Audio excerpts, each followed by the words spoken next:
میں عبد القدیر فاروقی کے نام سے لوگ جانتے ہیں، لیکن مسرور شاہجہان پوری کے نام سے بدنام ہوں۔ دیکھیے، اردو کے حوالے سے زبان اصل میں بولی جانے والی چیز ہے، اور وہ زبان اپنے ہی انداز میں بولی جائے تب تو وہ اچھی لگتی ہے۔ میں تو لکھنؤ سے ہوں، تو لکھنؤ میں میں نے دیکھا آج سے 50-60 سال پہلے جو زبان استعمال ہوتی تھی، جو لوگ بولتے تھے، اب ایسا نہیں ہے۔ لیکن میں کیونکہ شاعر بھی ہوں تو اس پر بجائے اس کے 2-1 پیراگراف یا بہت بڑی باتیں کروں، 4 مصروں میں نے اسے سمونے کی بھی کوشش کی ہے کہ روکتا ہے کون پڑھنے سے میاں، آ پڑھو ای پڑھو او پڑھو، اور گفتگو کا ایک سلیقہ آئے گا، آدمی بن جاؤ گے اردو پڑھو۔ تو آج بھی ہم دیکھتے ہیں کہ اسمبلی ہو، سنسد ہو، یا کسی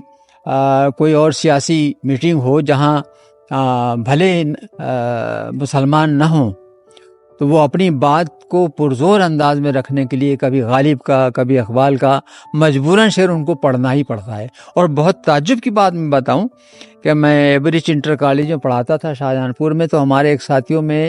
ایک غیر مسلم تھے، ان کا انتقال ہوا، تو میں بھی ان کے فیونرل میں چلا گیا۔ تو جب میں ان کے جسے کہتے ہیں شمشان کہتے ہیں، اسے ہم لوگ قبرستان کہتے ہیں، تو وہاں جو اشعار لکھے ہوئے تھے تو وہ سب ہندی میں لکھے ہوئے، لیکن ہندی میں کیا لکھا ہوا تھا؟ آگاہ اپنی موت سے کوئی بشر نہیں، کچھ اس طرح کے، مطلب کچھ کبیر داس کے بھی تھے اور دوسرے لوگوں بھی تھے، تو اس میں بہت سے اشعار جو تھے وہ اردو کے تھے۔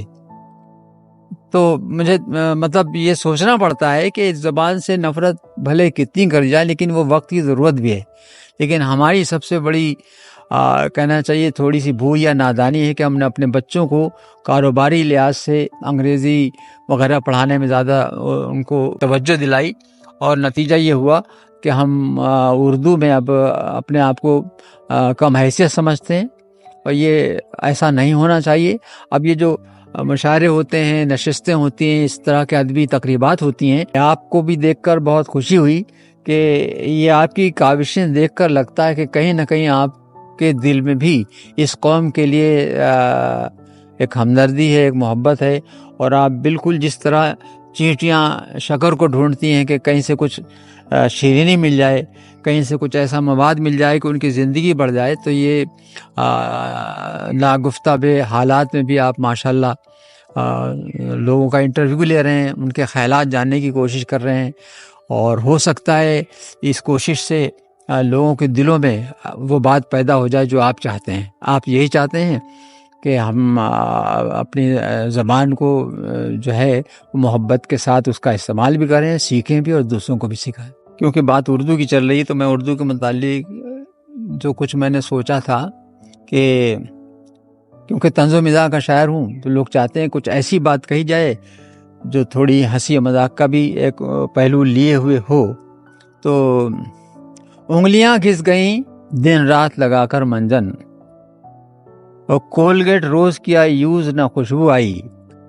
اور کلیاں کام نہ آئی نہ قرار مسرور، منہ مہکنے لگا جس روز سے اردو آئی۔